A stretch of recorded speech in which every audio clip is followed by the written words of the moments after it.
Hello, hello, hello. I am using the newest version of Facebook. Hello, this is AnneHumphrey. Today's date is Monday, April 13th, 2020, and the time is about 5:16 p.m. Eastern Standard Time. Well, hello, the Science of Getting Rich Mindset and Mastermind group. For all of you who may be watching on YouTube, I am AnneHumphrey, and I am just so excited to be able to actually do this live video, live from my home office. And for all of you who may not be a part of the Facebook group, all you simply have to do is go to the Science of Getting Rich Mindset and Mastermind group with Anne, and that's ANNE. But I'll also put the links below so then you can join us. And what better time than to keep our mindset high, in a high vibration. So I was like, you know what? This will be a great time, if not the best time, to jump in and read The Science of Getting Rich by Mr. Wallace D. Wattles. And I left off at chapter 12. So today we are going to read chapter 13, The Science of Getting Rich. The Science of Getting Rich by Mr. Wallace D. Wattles, chapter 13. Chapter 13. So for all of you who may be watching during the replay, please grab your books and read along. Again, this is the best time, the most imperative time for words like this to permeate and penetrate through you during this global awakening. Okay?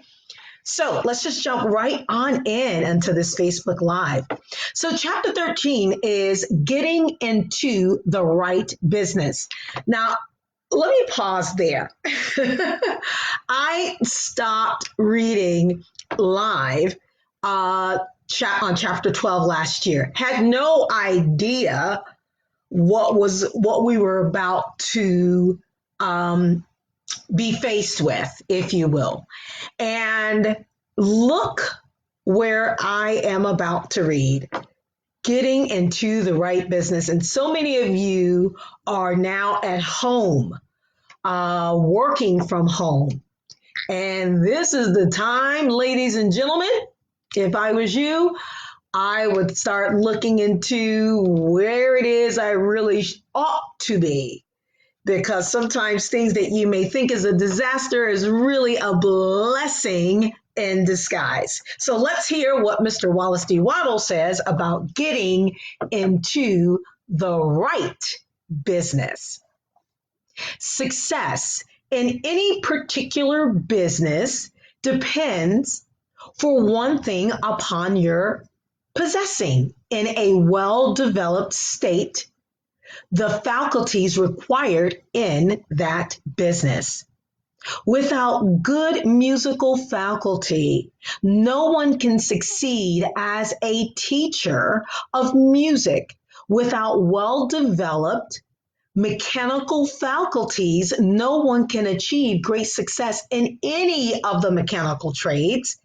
Without tact and the commercial faculties, no one can succeed in mercantile pursuits. But to possess in a well-developed state the faculties required in your particular vocation does not ensure getting rich. There are musicians who have remarkable talent and who yet remain poor. There are blacksmiths, carpenters, and so on who have excellent mechanical ability, but who do not get rich. And there are merchants with good faculties for dealing with men who nevertheless fail. The different faculties are tools. It is essential to have good tools, but it is also essential that the tools should be used in the right way. One man can take a sharp saw, a square, a good plane, and so on, and build a handsome article of furniture. Another man can take the same tools and set to work to duplicate the article, but his production will be a botch. He does not know how to use good tools in a successful way. The various faculties of your mind are the tools with which you must do the work, which is to make you rich. It will be easier for you to succeed if you get into a business for which you are well equipped with mental tools. Generally speaking, you will do best in that business which will use your strongest faculties, the one for which you are naturally best fitted. But there are limitations to this statement also. No man should regard his vocation as being irrevocable, fixed by the tendencies with which he was born. You can get rich in any business, for if you have not the right talent, for you can develop that talent. It merely means that you will have to make your tools as you go along, instead of confining yourself to the use of those with which you were born. It will be easier for you to succeed in a vocation for which you already have the talents in a well-developed state. But you can succeed in any vocation, for you can develop any rudimentary talent, and there is no talent of which you have not at least the rudiment. You will get rich most easily in point of effort if you do that for which you are best fitted. But you will get rich most satisfactorily if you do that which you want to do. Doing what you want to do in life, doing what you want to do is life. And there is no real satisfaction in living if we are compelled to be forever doing something which we do not like to do and can never do what we want to do. And it is certain that you can do whatever you want to do. The desire to do it is proof that you have within you the power which can do it. Desire is a manifestation of power. The desire to play music is the power which can play music seeking expression and development. The desire to invent mechanical devices is the mechanical talent seeking expression and development. Where there is no power, either developed or undeveloped, to do a thing, there is never any desire to do that thing. And where there is strong desire to do a thing, it is certain proof that the power to do it is strong. and only requires to be developed and applied in the right way. All things else being equal, it is best to select the business for which you have the best developed talent. But if you have a strong desire to engage in any particular line of work, you should select that work as the ultimate end at which you aim. You can do what you want to do, and it is your right and privilege to follow the business or vocation which will be most congenial and pleasant. You are not obliged to do what you do not like to do, and should not do it except as a means to bring you to the doing of the thing you want to do. If there are past mistakes with consequences have placed you in an undesirable business or environment, you may be obliged for some time to do what you do not like to do, but you can make the doing of it pleasant by knowing that it is making it possible for you to come to the doing of what you want to do. If you feel that you are not in the right vocation, do not act too hastily in trying to get into another one.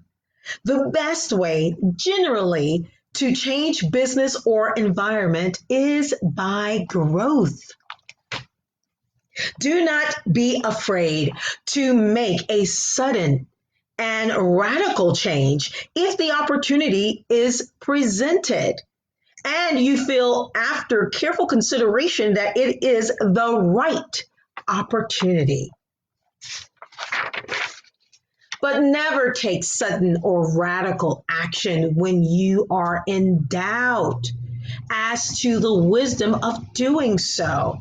There is never any hurry on the creative plane, and there is no lack of opportunity.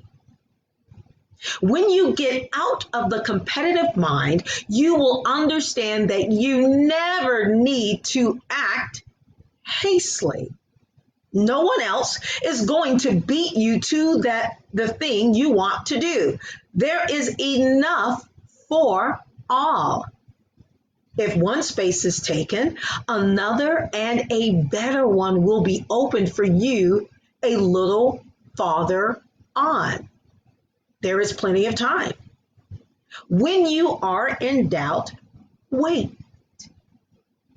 Fall back on the contemplation of your vision and increase your faith and purpose. And by all means, in times of doubt and indecision, cultivate gratitude.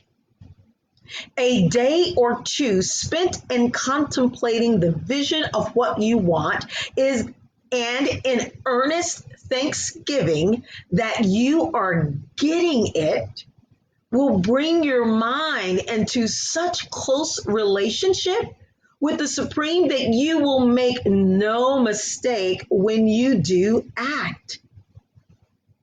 There is a mind which knows all there is to know, and you can come into close unity with this mind of faith and the purpose to advance in life if you have deep gratitude.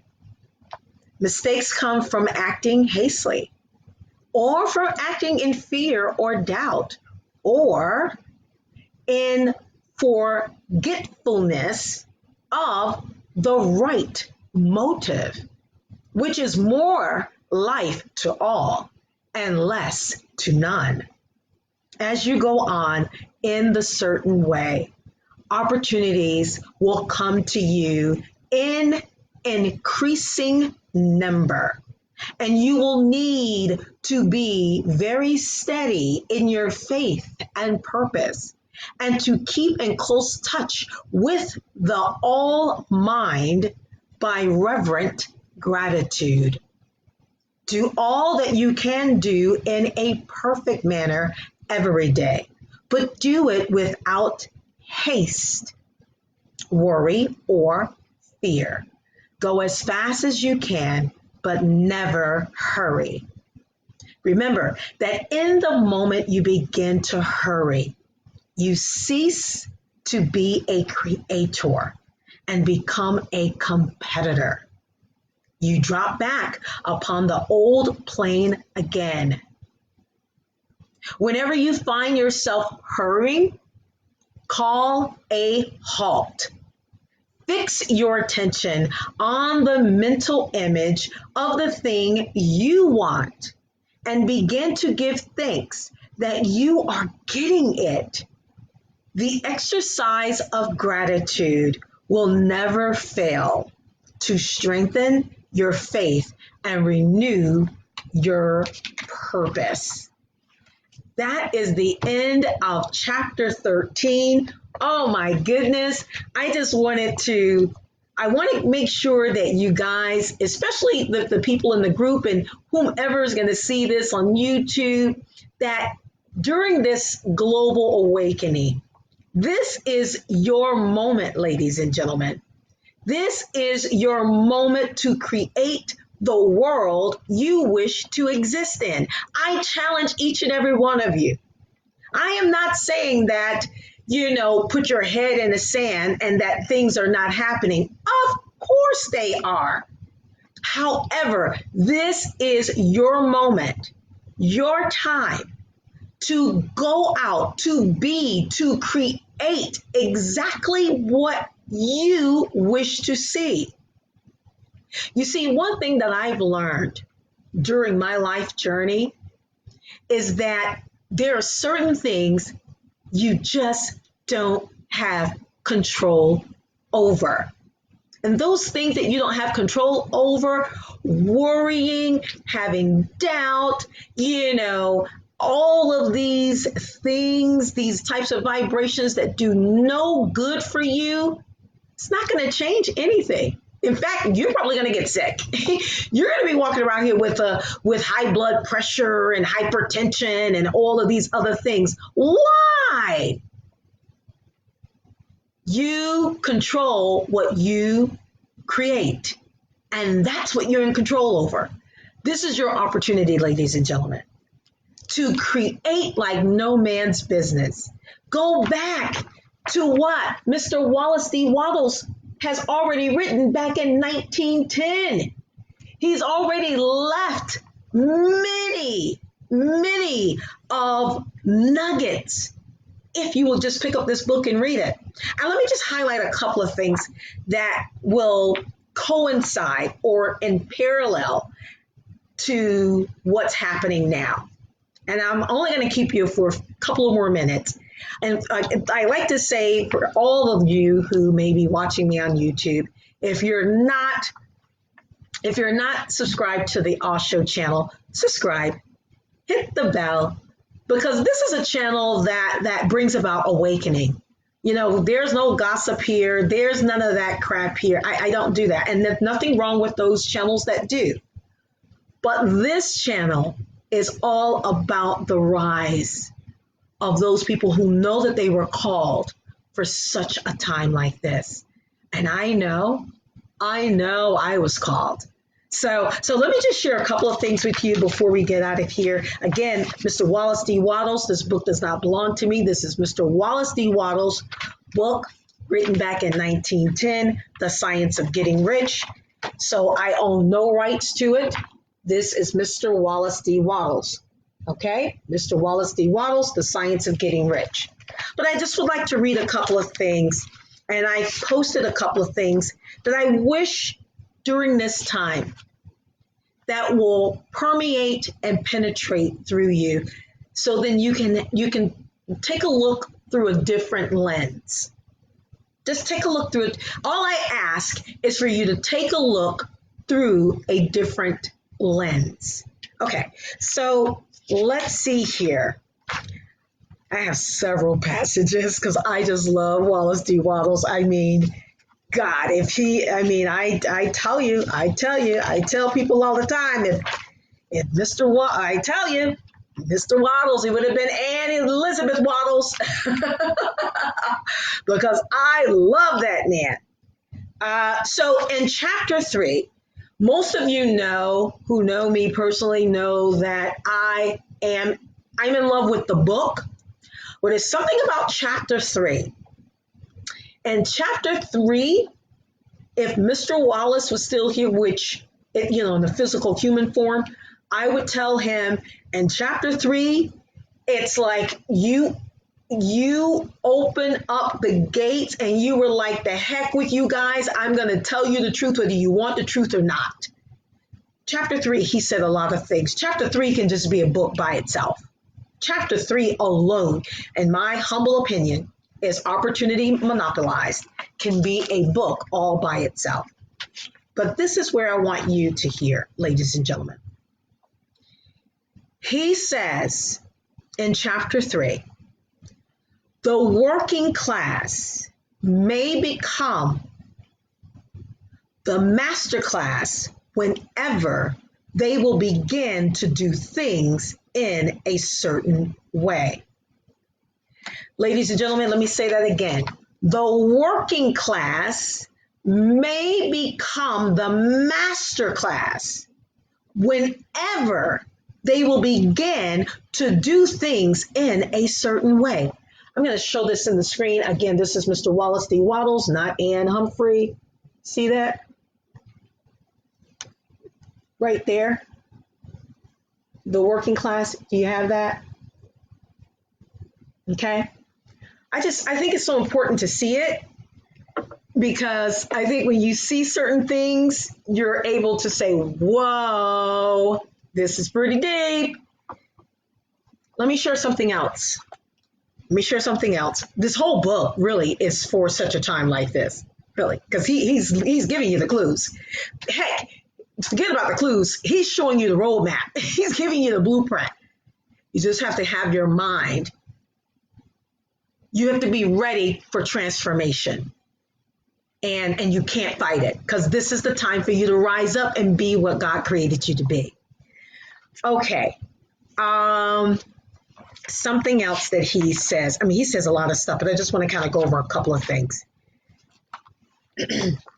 This is in chapter 4, the first principle in the science of getting rich.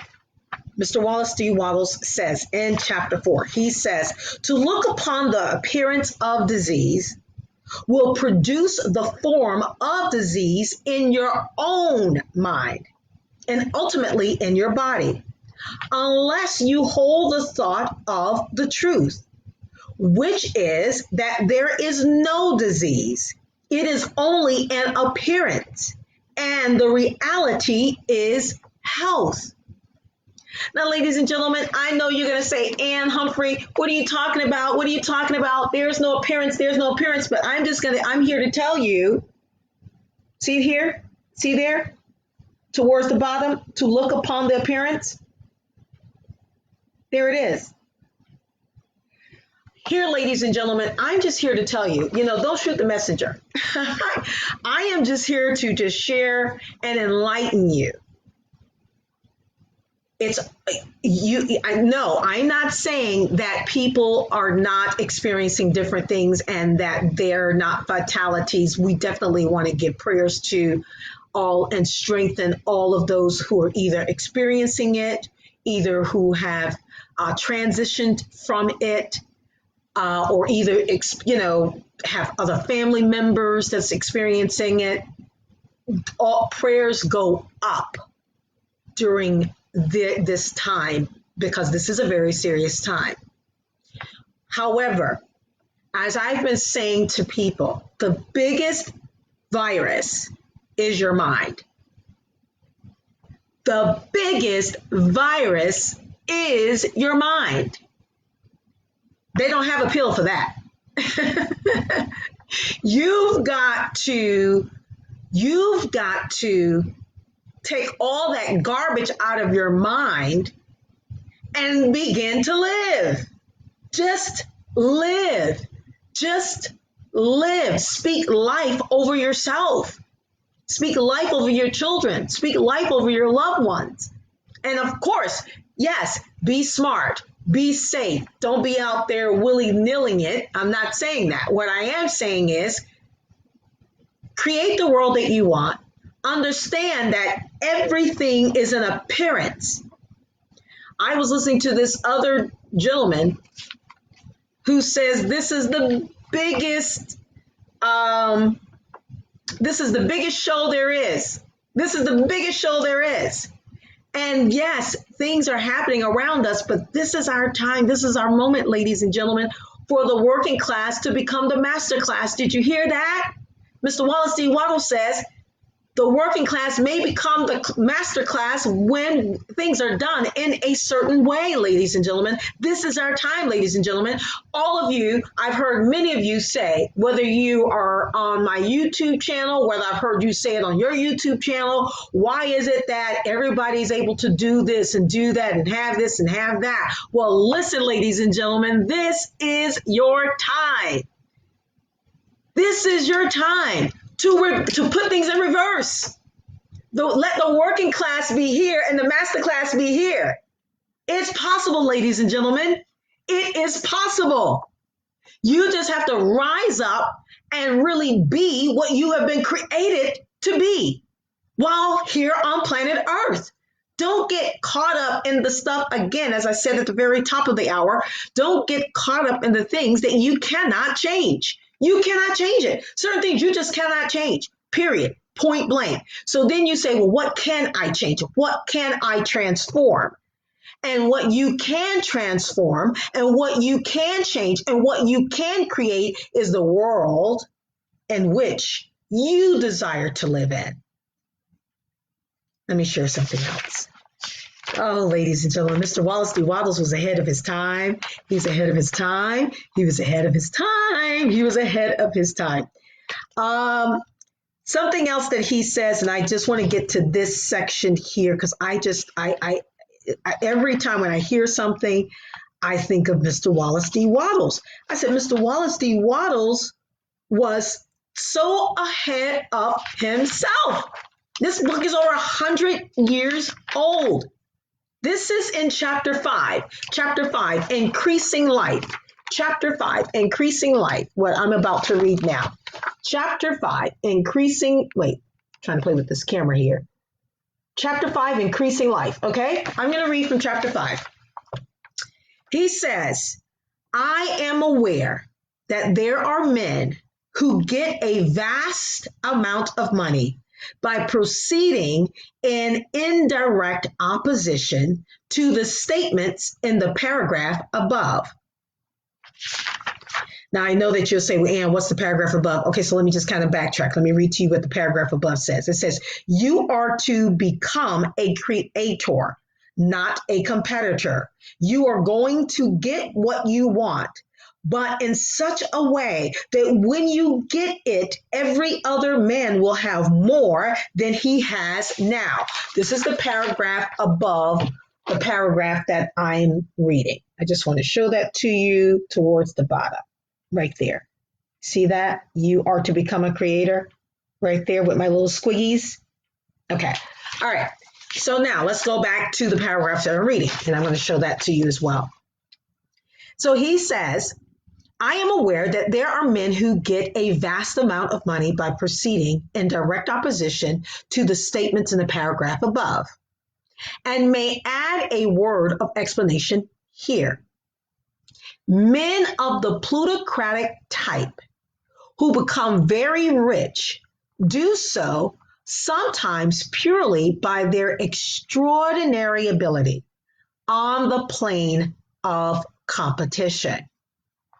And sometimes they unconsciously relate themselves to substance in its great purposes and movements for the general racial upbuilding through industrial evolution.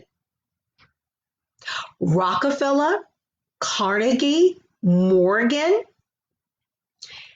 have been the unconscious agents of the supreme in the necessary work of systematizing and organizing productive industry. And in the end, their work will contribute immensely toward increased life for all. Their day is nearly over. Did you hear that, ladies and gentlemen? Did you hear?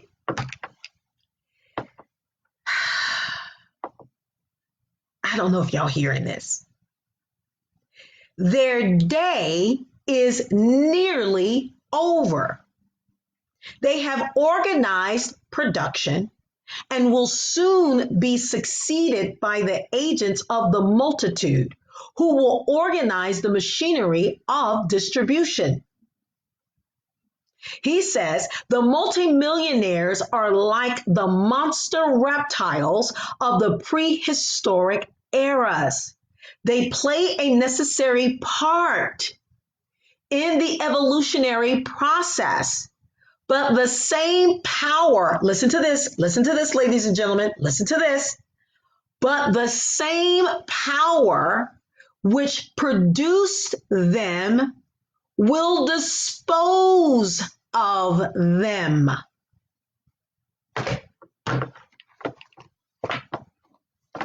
Y'all got to see this. See y'all up here sitting up here. Do you see right here? I read this paragraph and I read this. Look at that. Look at that. Sometimes I have to put it to the screen so you can really see it. See that? Let me keep reading. And it is well to bear in mind that they have never been really rich. A record of the private lives of most of this class will show that they have really been the most abject and wretched of the poor.